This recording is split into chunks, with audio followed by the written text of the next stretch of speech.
위자료 대신 이 아파트 받는 걸로 합의했어. 그러니 당신은 빈손으로 나가. 법원을 나오자마자 전 남편은 시어머니와 시누이를 대동하고 제 집 현관문을 따고 들어왔습니다. 제 짐을 밖으로 내던지며 낄낄거리는 그들의 얼굴엔 승리감이 가득했죠. 하지만 그들은 몰랐습니다. 제가 왜 순순히 도어락 비밀번호를 알려줬는지, 그리고 안방 금고 속에 무엇이 들어있는지 말입니다.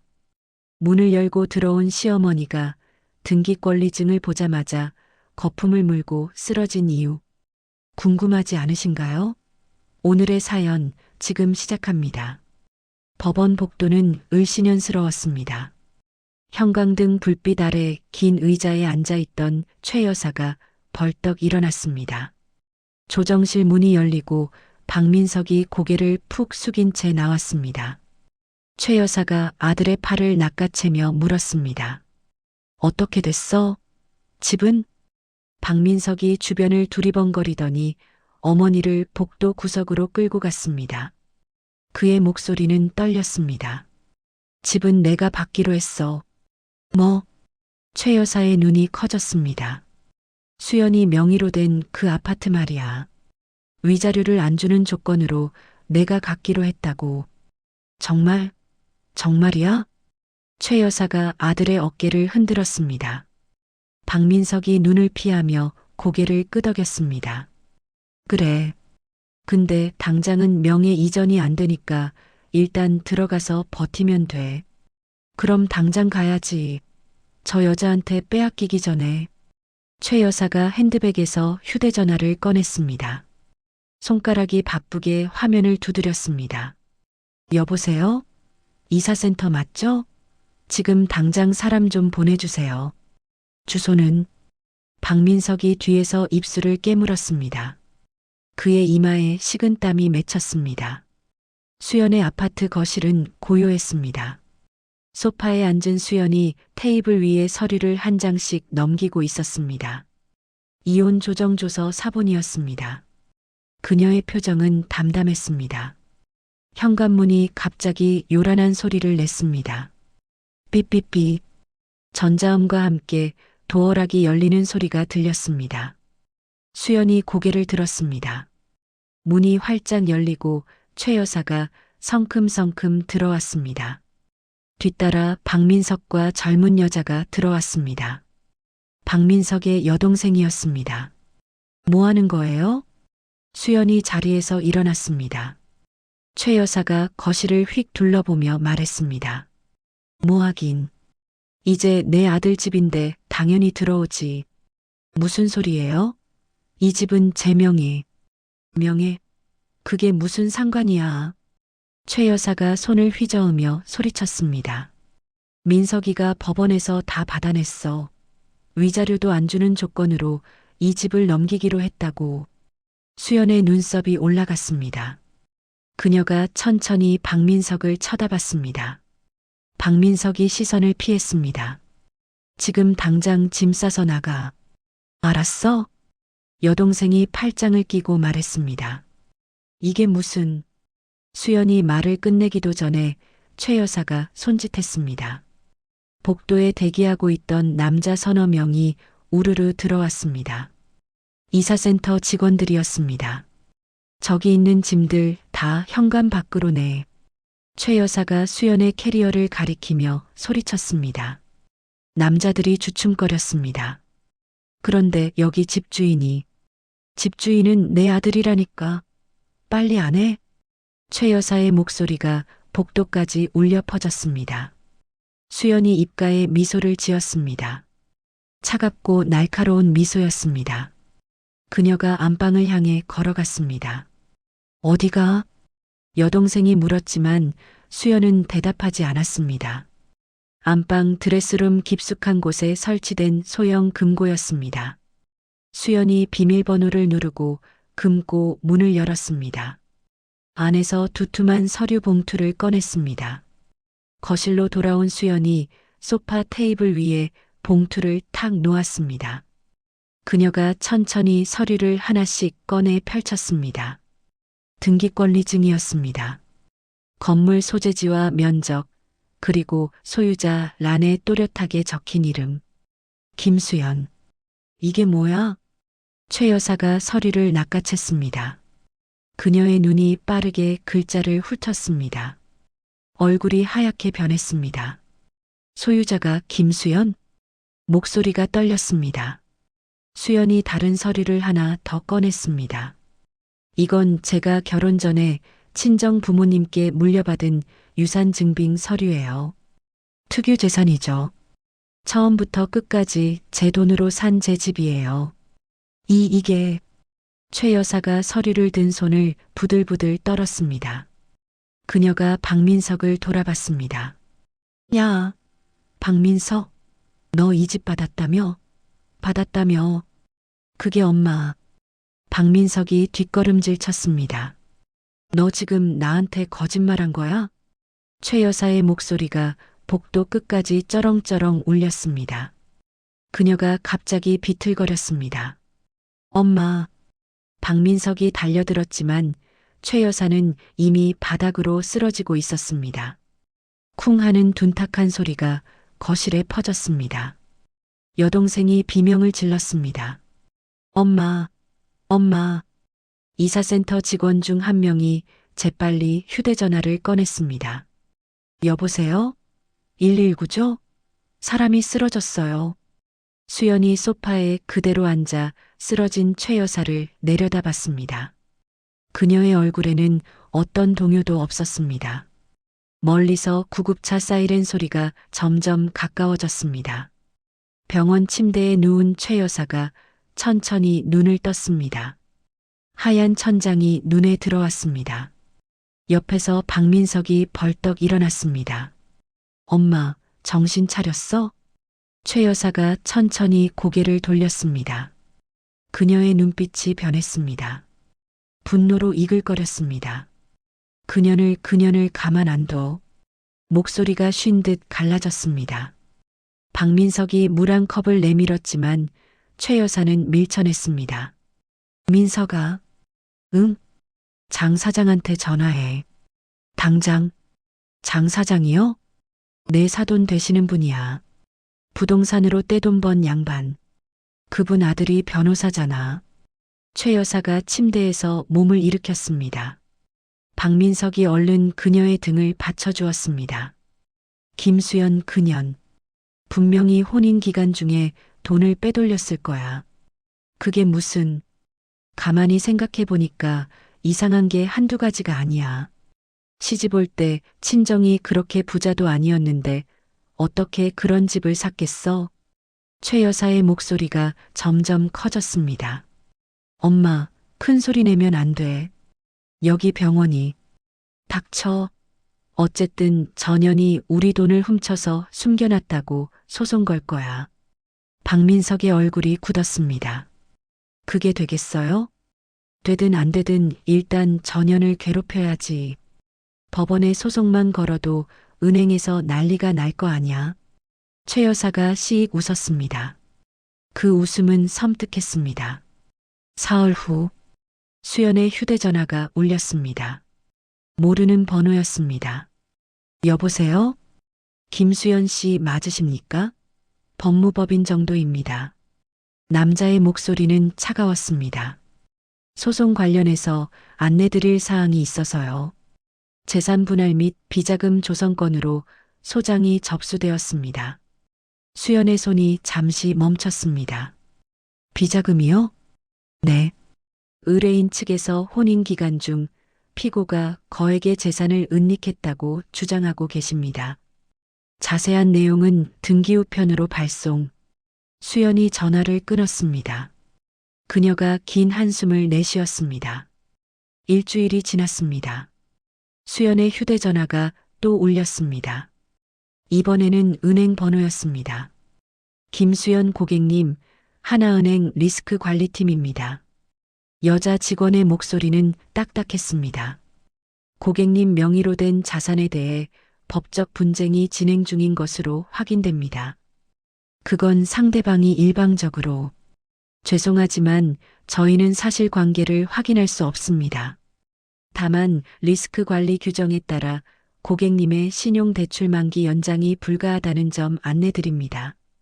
수연의 얼굴이 굳었습니다. 잠깐만요.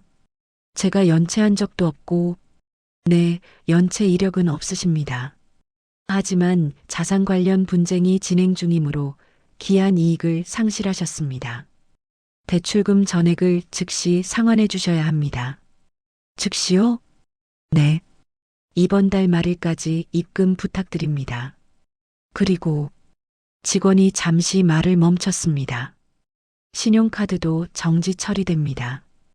입출금 계좌는 분쟁 해결 시까지 거래 제한이 걸립니다. 그게 무슨... 뚝! 전화가 끊겼습니다. 수연이 휴대전화를 천천히 내려놓았습니다. 그녀의 손이 미세하게 떨렸습니다. 다음 날 아침, 수연이 카드로 결제하려던 손이 멈췄습니다. 편의점 계산대 앞이었습니다. 죄송한데요, 카드가 안 되네요. 점원이 난처한 표정으로 말했습니다. 수연이 다른 카드를 꺼냈습니다. 그것도 거부되었습니다. 뒤에 줄 서 있던 사람들이 웅성거렸습니다. 수연이 지갑에서 현금을 꺼내 계산을 마쳤습니다. 집으로 돌아온 수연이 노트북을 켰습니다. 은행 앱에 접속했습니다. 빨간 글씨로 경고 문구가 떴습니다. 법적 분쟁으로 인한 거래 제한 계좌. 그녀가 부동산 앱을 열었습니다. 집을 내놓으려고 했습니다. 휴대전화가 울렸습니다. 수연 씨, 나 부동산 김 실장이에요. 아, 실장님. 제가 집을... 잠깐만요. 그 얘기하려고 전화했어요. 이 동네 장 사장님 아시죠? 수연의 표정이 굳었습니다. 장 사장이 이 아파트 매물 절대 건드리지 말라고 난리예요. 무슨 일 있으세요? 그게... 미안하지만 저희도 장 사장 눈치 안 볼 수가 없어서요. 이 동네에서 장 사장 건드리면 중개업 못해요. 전화가 끊겼습니다. 수연이 휴대전화를 테이블 위에 내려놓았습니다. 그녀가 창밖을 바라봤습니다. 저 멀리 아파트 단지가 보였습니다.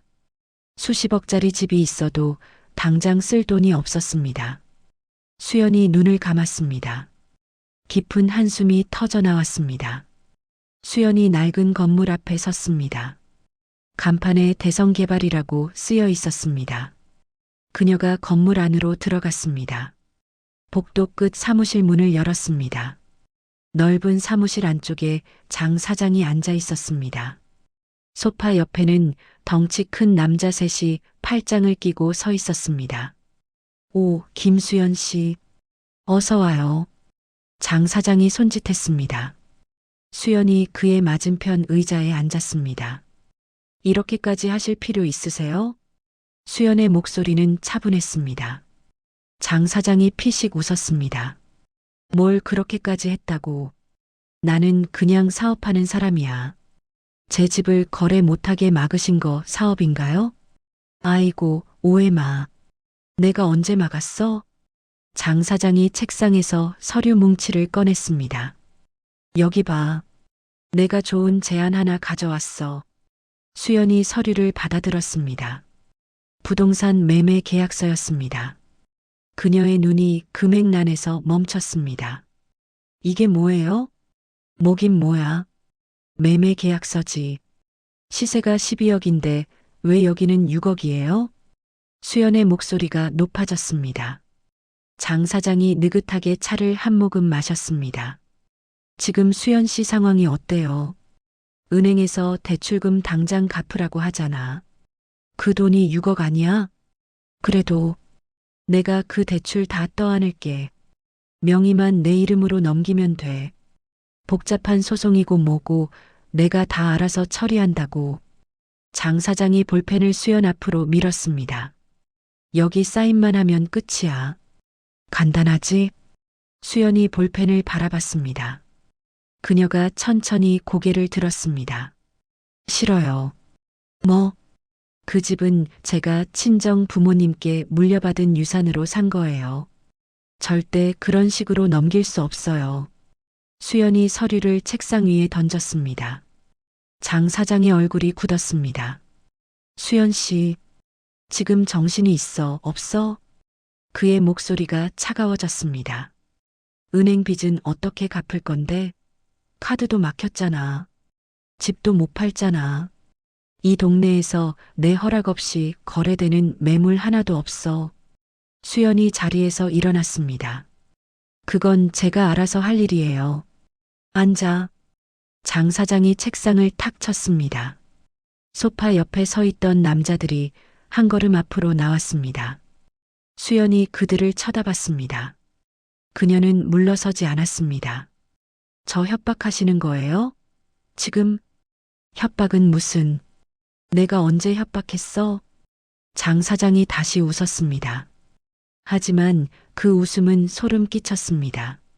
그냥 좋은 말로 하는 건데 왜 이렇게 안 통해? 바로 그때 사무실 문이 열렸습니다. 정장 입은 남자가 들어왔습니다. 30대 후반쯤 되어 보였습니다. 단정한 헤어스타일과 차가운 인상이었습니다. 장 사장님, 남자의 목소리는 낮고 침착했습니다. 강 이사님, 오셨어요? 장 사장이 얼른 일어났습니다. 그의 태도가 확 달라졌습니다. 약속 시간 맞죠? 공장 부지 실사건으로. 맞습니다. 그런데 제가 온 타이밍이 안 좋았나요?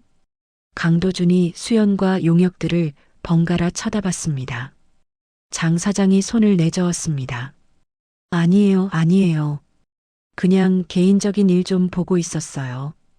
강도준이 수연을 보았습니다. 수연도 그를 보았습니다. 잠깐의 침묵이 흘렀습니다.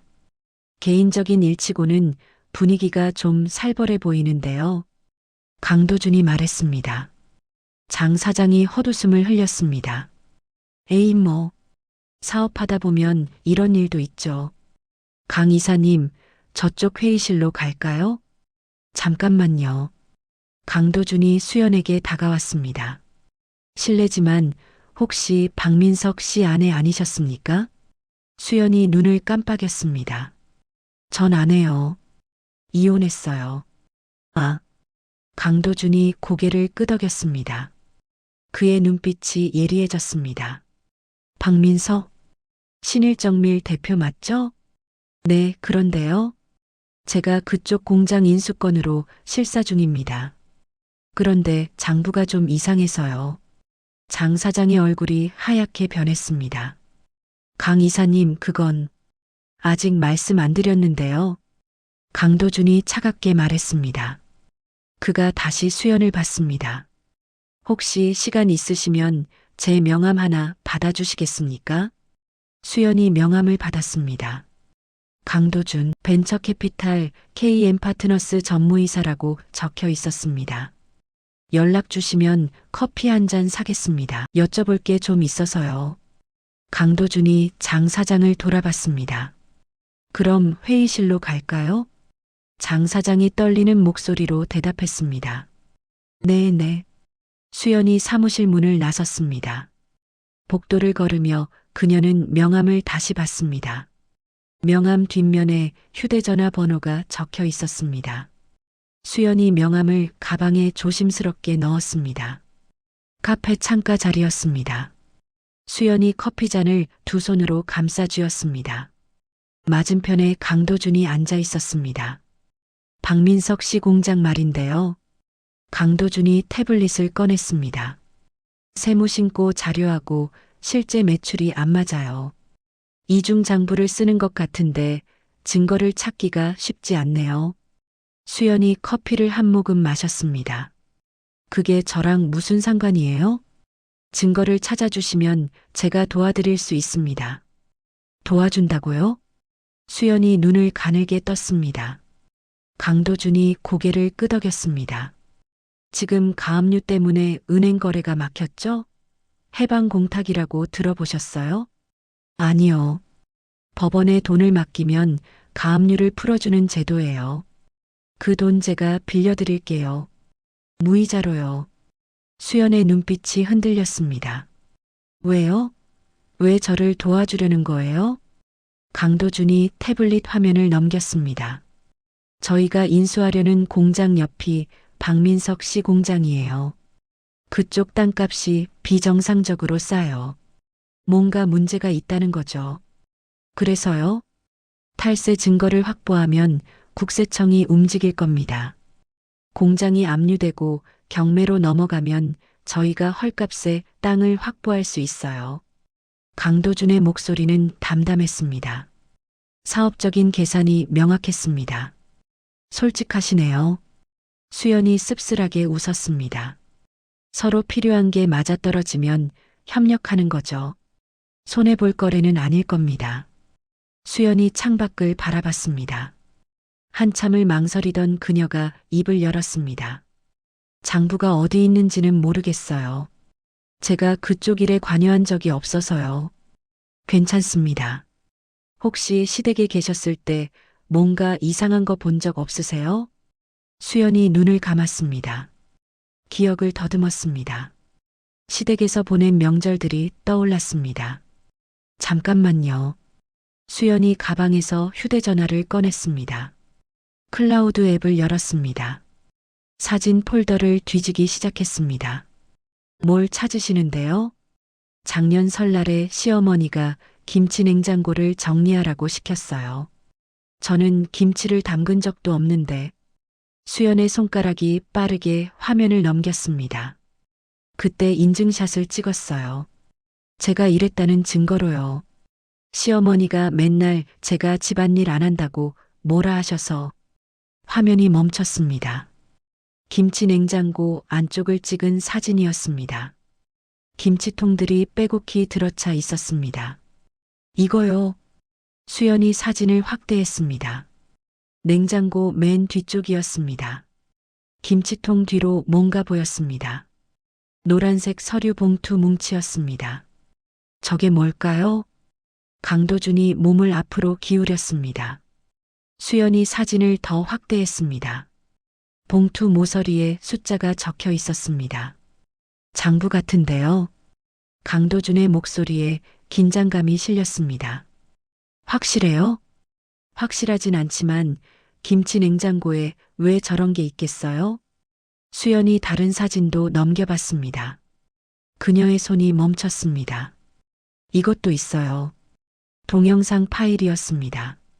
재생 버튼을 눌렀습니다. 최 여사의 목소리가 흘러나왔습니다. 야, 거기 김치통 뒤에 있는 거 절대 건드리지 마. 세무서 놈들한테 들키면 우리 다 죽어. 박민석의 목소리가 이어졌습니다. 알았어요, 엄마. 근데 여기 계속 두는 게 안전해요? 여기가 제일 안전해. 누가 김치 냉장고까지 뒤지겠어. 동영상이 끝났습니다. 강도준이 수연을 똑바로 봤습니다. 이거 저한테 보내주실 수 있어요? 수연이 고개를 끄덕였습니다. 대신 약속 지켜주셔야 해요. 당연합니다. 강도준이 명함을 하나 더 꺼냈습니다. 여기 저희 법무팀 변호사 번호도 드릴게요. 무고죄 맞고서 준비하시는 게 좋겠어요. 사흘 후였습니다. 법원 공탁과 창구였습니다. 수연이 서류를 제출했습니다. 직원이 서류를 확인하더니 도장을 찍었습니다. 공탁 완료되었습니다. 수연이 받아든 서류를 내려다봤습니다. 가압류 해제 통지서였습니다. 그녀의 손이 살짝 떨렸습니다. 법원을 나서는 수연의 휴대전화가 울렸습니다. 은행에서 온 문자였습니다. 거래 제한이 해제되었습니다. 수연이 하늘을 올려다봤습니다. 파란 하늘이 눈부셨습니다. 그녀가 처음으로 작게 미소 지었습니다. 같은 시각, 낡은 단독주택 안방이었습니다. 최 여사가 김치 냉장고 문을 열었습니다. 김치통을 하나씩 꺼냈습니다. 냉장고 뒤쪽이 텅 비어 있었습니다. 최 여사의 목소리가 떨렸습니다. 서류 봉투가 사라져 있었습니다. 그녀가 냉장고 안을 뒤졌습니다. 없었습니다. 민서가. 현관문이 와르르 열렸습니다. 정장 입은 남자들이 우르르 들어왔습니다. 가슴에 국세청이라고 적힌 완장을 차고 있었습니다. 세무조사 나왔습니다. 협조 부탁드립니다. 최 여사가 주저앉았습니다. 그녀의 얼굴이 새하얗게 질렸습니다. 공장 정문 앞이었습니다. 노란색 차단 테이프가 둘러쳐져 있었습니다. 출입금지 표지판이 세워져 있었습니다. 박민석이 멍하니 그것을 바라봤습니다. 이게 도대체... 그의 목소리는 힘이 없었습니다. 옆에서 직원 한 명이 박스를 들고 나왔습니다. 사장님, 저 먼저 가볼게요. 밀린 월급이라도 받아야. 야, 잠깐만. 내가 지금 돈이 어디 있어? 박민석이 직원의 팔을 붙잡았습니다. 직원이 그 손을 뿌리쳤습니다. 그건 제 알바 아니에요. 노동청 갑니다. 직원이 돌아서서 걸어갔습니다.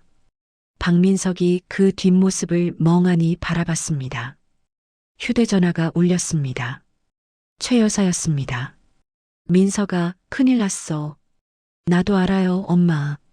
공장이 지금 은행에서 계좌 다 막혔어. 차명 계좌도 다 찾아냈어. 최 여사의 목소리가 떨렸습니다. 뭐? 국세청에서 추징금 내라고 난리야. 15억이래. 15억. 박민석이 휴대전화를 떨어뜨릴 뻔했습니다. 그럴 리가. 이게 다 내 때문이야. 네가 그 여자랑 결혼해서. 최 여사가 소리를 질렀습니다. 전화가 끊겼습니다. 박민석이 공장 담벼락에 등을 기댔습니다. 그대로 주저앉았습니다. 같은 날 오후였습니다. 경찰서 조사실이었습니다. 장 사장이 의자에 앉아 있었습니다. 손목에 수갑이 채워져 있었습니다. 그러니까 박민석 씨 공장 인수 과정에서 담합이 있었다는 거죠? 형사가 물었습니다. 장 사장이 고개를 떨궜습니다. 변호사 오기 전에는 말 안 할 거예요. 여기 증거 다 있는데요. 통화 녹음, 계좌 추적 다 나왔어요. 형사가 서류 뭉치를 탁 던졌습니다. 장 사장의 얼굴이 일그러졌습니다. 최 여사가 저한테 부탁했어요. 며느리 집을 빼앗는 거 도와달라고. 그래서 부동산 거래를 방해한 거고요? 네. 장 사장의 목소리가 작아졌습니다. 한 달이 지났습니다. 수연이 새 아파트 거실에 섰습니다.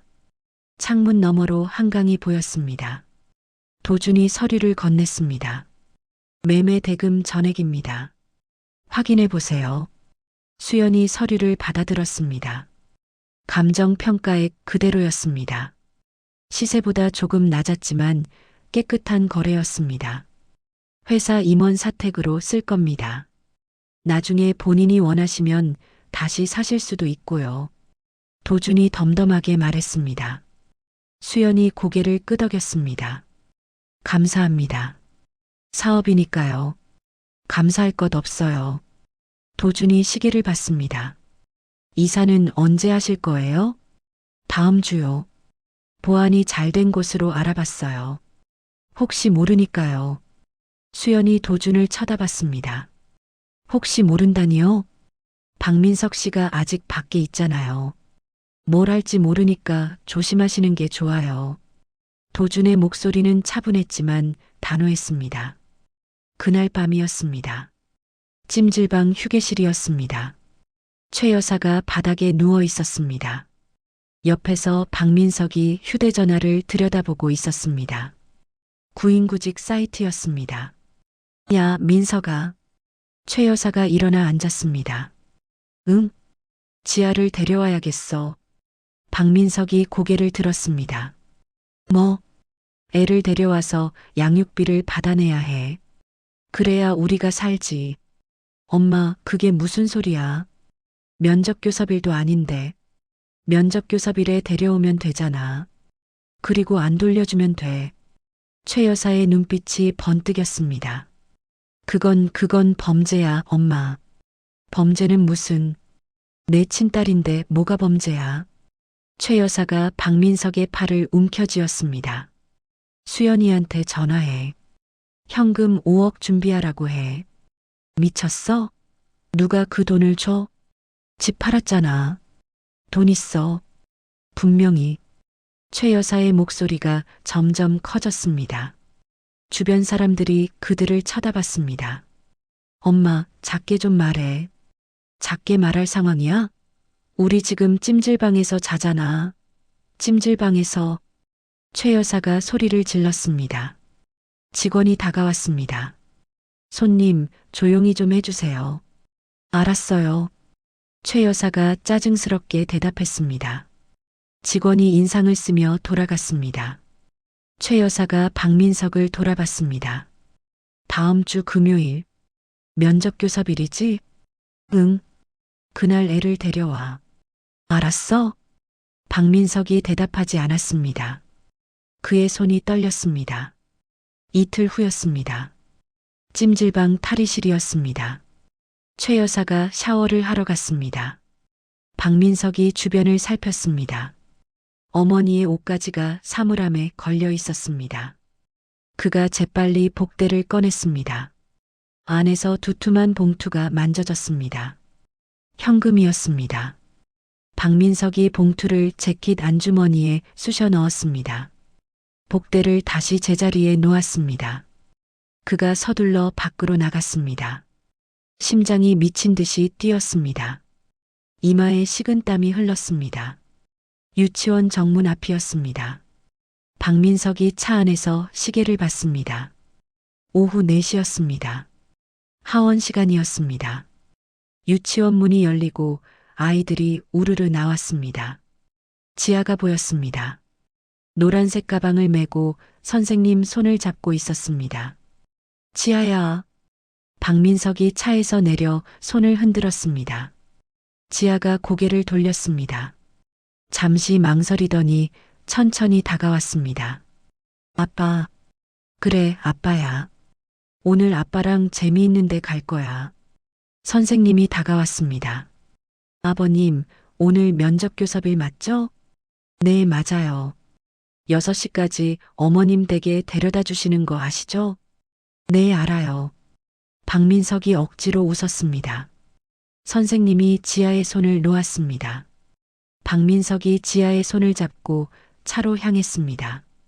지아를 뒷좌석에 태웠습니다. 안전벨트를 채워줬습니다. 아빠 어디가? 응, 맛있는 거 먹으러 가자. 박민석이 운전석에 올랐습니다. 시동을 걸었습니다. 손이 떨렸습니다. 핸들을 꽉 쥐었습니다. 차가 출발했습니다. 1시간쯤 지났을까요? 고속도로였습니다. 박민석이 백미러로 지아를 봤습니다. 지아가 창밖을 보고 있었습니다. 아빠, 우리 집이랑 반대쪽으로 가는 것 같은데? 그래. 아빠가 길을 잘못 들었나 보다. 박민석의 목소리가 떨렸습니다. 휴게소 표지판이 보였습니다. 차를 휴게소에 세웠습니다. 화장실에 다녀온다는 핑계로 차에서 내렸습니다. 멀리 떨어진 곳에서 대포폰을 꺼냈습니다. 손가락이 떨려 번호를 누르기가 어려웠습니다. 수연의 번호를 눌렀습니다. 수연이 새 아파트 짐을 정리하고 있었습니다. 휴대전화가 울렸습니다. 모르는 번호였습니다. 여보세요? 수연아. 박민석의 목소리였습니다. 수연의 얼굴이 굳었습니다. 지금 무슨 번호로 전화한 거야? 그건 중요하지 않아. 지아가 지금 나랑 있어. 뭐? 수연이 벌떡 일어났습니다. 면접 교섭 시간 끝났어. 당장 지아 데려다 줘. 안 돼. 너 경찰한테 신고하면 애를 영영 못 볼 줄 알아. 박민석의 목소리가 갈라졌습니다. 지금 뭐 하는 거야? 정신 차려. 돈 준비해. 현금 5억. 5억? 수연이 휴대전화를 꽉 쥐었습니다. 집 팔았잖아. 돈 있잖아. 5억 준비 안 하면. 박민석이 말을 잇지 못했습니다. 숨소리만 거칠게 들렸습니다. 어디 있어? 지금 어디야? 그건 나중에 알려줄게. 일단 돈부터. 뚝. 전화가 끊겼습니다. 수연이 주저앉았습니다. 손이 부들부들 떨렸습니다. 그녀가 다른 번호를 눌렀습니다. 강도준입니다. 저예요, 김수연이요. 지금 큰일 났어요. 카페였습니다. 도준이 수연 맞은편에 앉았습니다. 수연의 눈이 빨갛게 충혈되어 있었습니다. 경찰에 신고하셔야 해요. 도준이 단호하게 말했습니다. 그런데 지아한테 무슨 일이라도 생기면 지금 신고 안 하면 더 위험해요. 박민석 씨가 계획이 있어서 이런 것 같아요? 수연이 고개를 저었습니다. 아니요. 그 사람 원래 그래요. 급하면 아무 생각 없이 저지르고 나중에 후회하고 그럼 더 위험하잖아요. 도준이 휴대전화를 꺼냈습니다. 제가 아는 형사님께 연락할게요. 일단 차량 추적부터 해야 해요. 혹시 박민석이 자주 가던 곳 같은 거 아세요? 자주 가던 곳이요? 수연이 눈을 감았습니다. 기억을 떠올렸습니다. 낚시터요. 낚시터요? 충북 쪽에 낚시 동호회 사람들이랑 자주 갔어요. 외진 곳이에요. 좌대가 몇 개 있는. 수연이 휴대전화를 꺼냈습니다. 사진첩을 뒤졌습니다. 여기요. 여기 사진이 있어요. 도준이 사진을 봤습니다. 낚시터 입구 간판이 찍혀 있었습니다. 이거 경찰에 알려드릴게요. 도준이 전화를 걸었습니다. 여보세요, 김 형사님. 저 강도준입니다. 급한 일이 생겨서요. 그 시각이었습니다. 낚시터 좌대였습니다. 박민석이 바닥에 앉아 있었습니다. 지아가 구석에서 울고 있었습니다. 지아야, 울지 마. 응? 아빠가 과자 사줄게.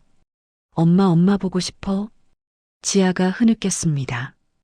박민석이 머리를 감싸쥐었습니다. 아빠도 어떻게 해야 할지 모르겠어. 그의 목소리가 떨렸습니다. 멀리서 차 소리가 들렸습니다. 여러 대였습니다. 박민석이 벌떡 일어났습니다. 창문으로 내다봤습니다. 경찰차였습니다. 두 대가 입구를 막았습니다. 안 돼. 박민석이 뒤로 물러섰습니다. 낚시 가방을 뒤졌습니다. 낚시용 칼을 꺼냈습니다. 손이 심하게 떨렸습니다. 확성기 소리가 들렸습니다. 박민석 씨, 나오세요. 저항하지 마시고 조용히 나오세요. 박민석이 칼을 허공에 휘둘렀습니다. 오지 마. 그의 목소리는 공포로 가득했습니다. 낚시터 좌대 문이 쾅 하고 열렸습니다. 형사 두 명이 들이닥쳤습니다. 박민석이 칼을 들고 뒷걸음질 쳤습니다. 가까이 오지 마. 칼날이 허공에서 흔들렸습니다. 형사 한 명이 손을 들어 보였습니다. 박민석 씨, 진정하세요.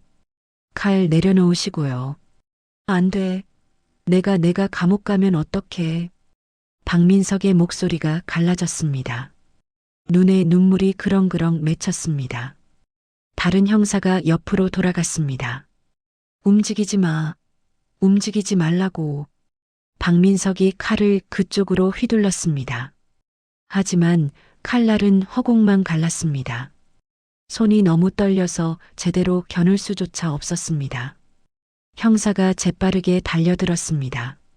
박민석의 팔을 붙잡았습니다. 으아! 박민석이 비명을 질렀습니다. 칼이 바닥에 떨어졌습니다. 다른 형사가 그를 바닥에 눕혔습니다. 수갑이 찰컥 소리를 내며 채워졌습니다.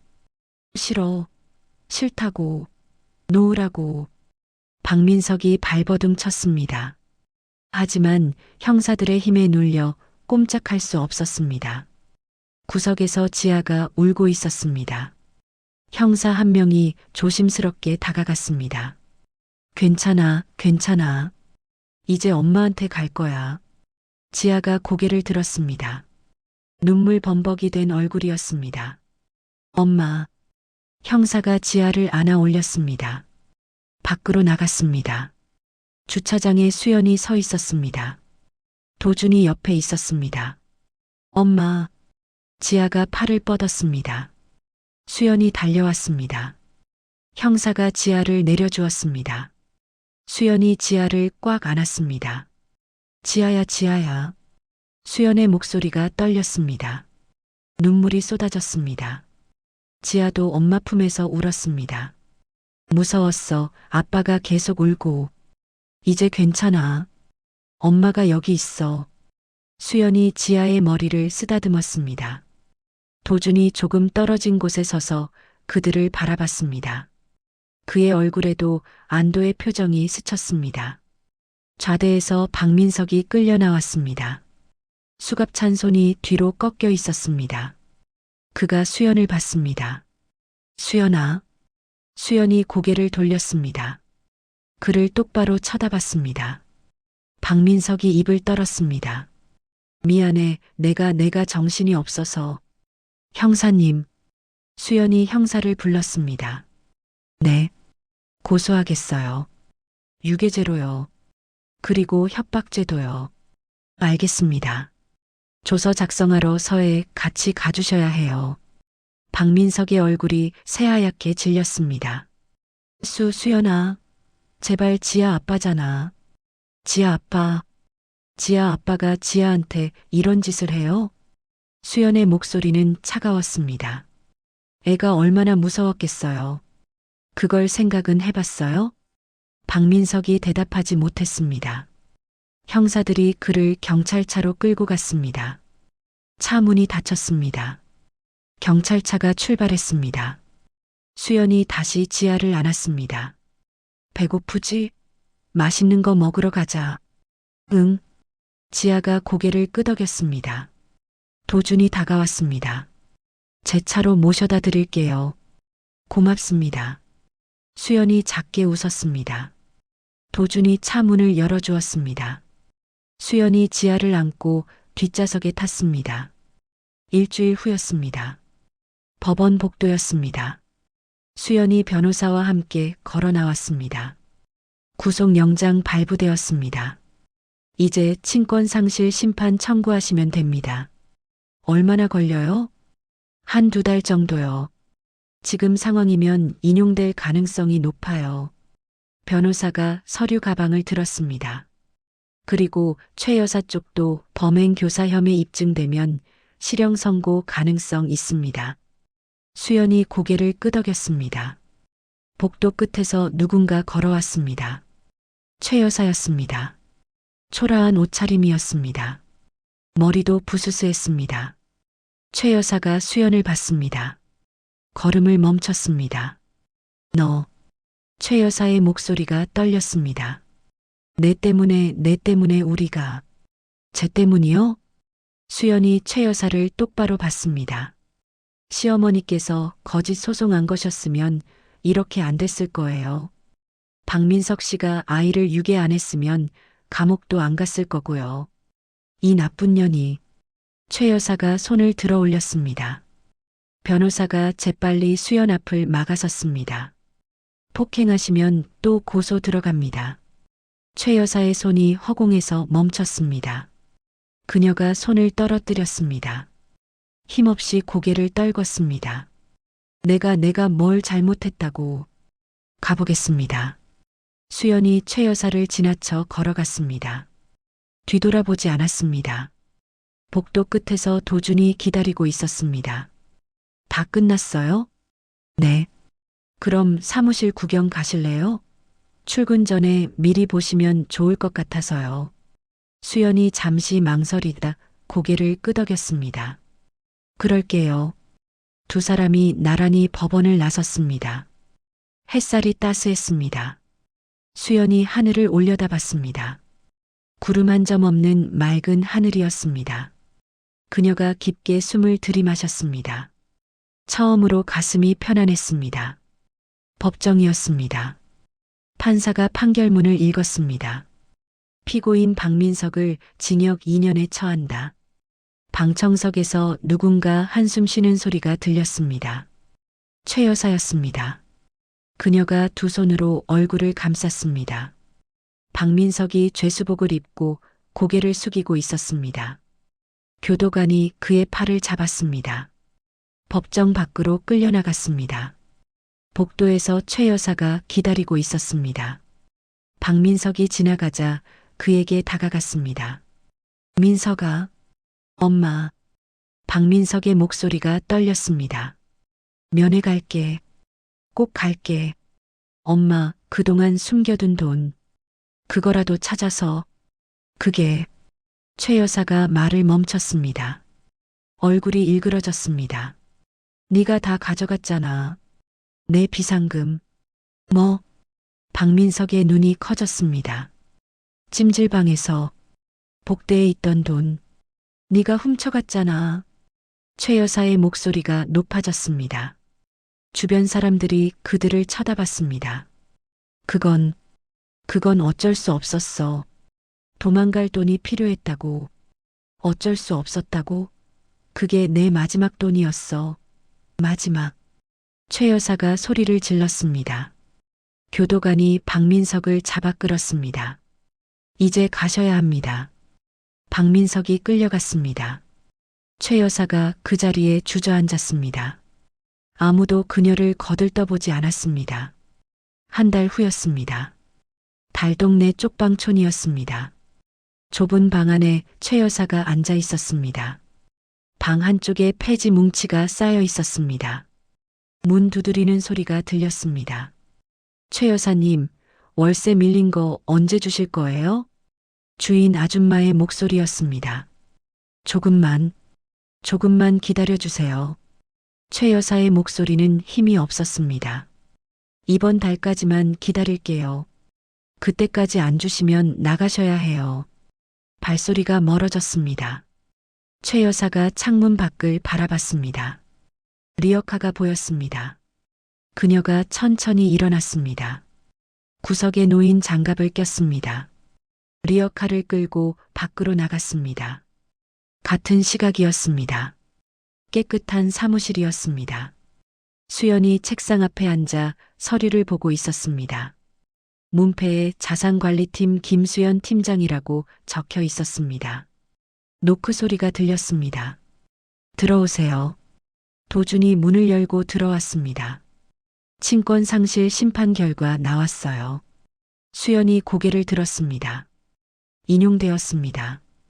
이제 박민석 씨는 법적으로 지아의 아버지가 아니에요. 도준이 서류를 건넸습니다. 수연이 서류를 받아들었습니다.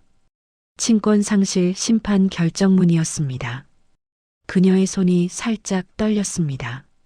이제 정말 끝난 거네요. 네, 끝났어요. 도준이 의자에 앉았습니다. 수고 많으셨어요. 저야말로 강 전무님 도움 없었으면 어떻게 됐을지. 사업이었다니까요. 서로 필요한 거 주고받은 거죠. 도준이 담담하게 말했습니다. 하지만 그의 눈빛은 따뜻했습니다. 오늘 저녁에 회식이 있어요. 팀장 승진 축하 겸. 제가 술을 잘 못하는데. 괜찮아요. 지아 데리고 와도 돼요. 어차피 고깃집이니까. 수연이 미소 지었습니다. 그럼 그렇게 할게요. 1년 후였습니다. 봄이었습니다. 벚꽃이 흩날리는 거리였습니다. 수연이 사무실 문을 나섰습니다. 깔끔한 정장 차림이었습니다. 얼굴에는 화사한 미소가 번졌습니다. 주차장으로 걸어갔습니다. 도준의 차가 서 있었습니다. 뒷좌석 창문이 내려갔습니다. 지아가 손을 흔들었습니다. 엄마, 우리 딸 기다렸어? 수연이 차 문을 열고 탔습니다. 도준이 운전석에서 돌아봤습니다. 오늘 뭐 먹을까요? 떡볶이. 지아가 손을 번쩍 들었습니다. 수연이 웃었습니다. 떡볶이? 좋지. 그럼 홍대 쪽으로 갈까요? 거기 맛있는 집 알아요. 도준이 시동을 걸었습니다. 차가 천천히 출발했습니다. 신호등 앞에서 차가 멈췄습니다. 지아가 창밖을 보다가 말했습니다. 엄마, 저기 할머니 힘들어 보여. 수연이 창밖을 봤습니다. 리어카를 끄는 노인이 보였습니다. 등이 굽었습니다. 최 여사였습니다. 수연의 표정이 굳었습니다. 도준도 그녀를 봤습니다. 저 사람, 모르는 사람이에요. 수연이 조용히 말했습니다.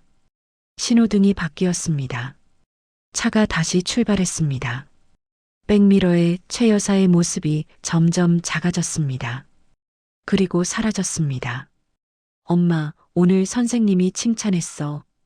지아가 신나서 말했습니다. 그래, 우리 지아 뭐 했는데? 그림 그렸는데 진짜 예쁘대. 와, 대단한데? 나중에 엄마한테도 보여줘.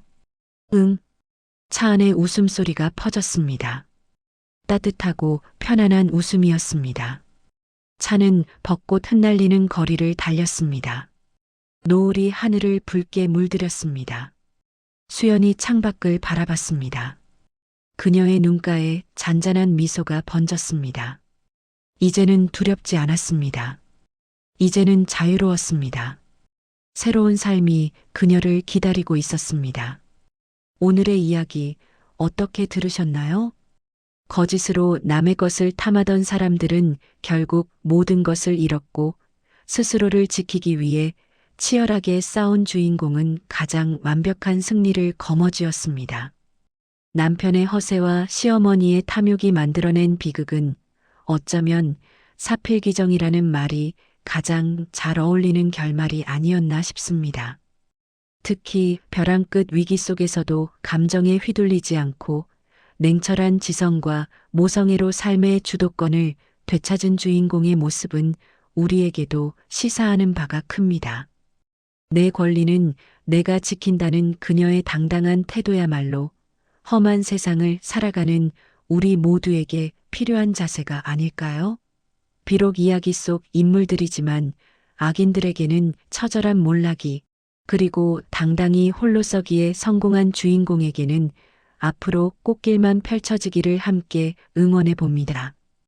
이야기를 끝까지 들어주신 분이 계시다면 잘 들었다고 댓글 하나만 남겨주세요. 감사합니다.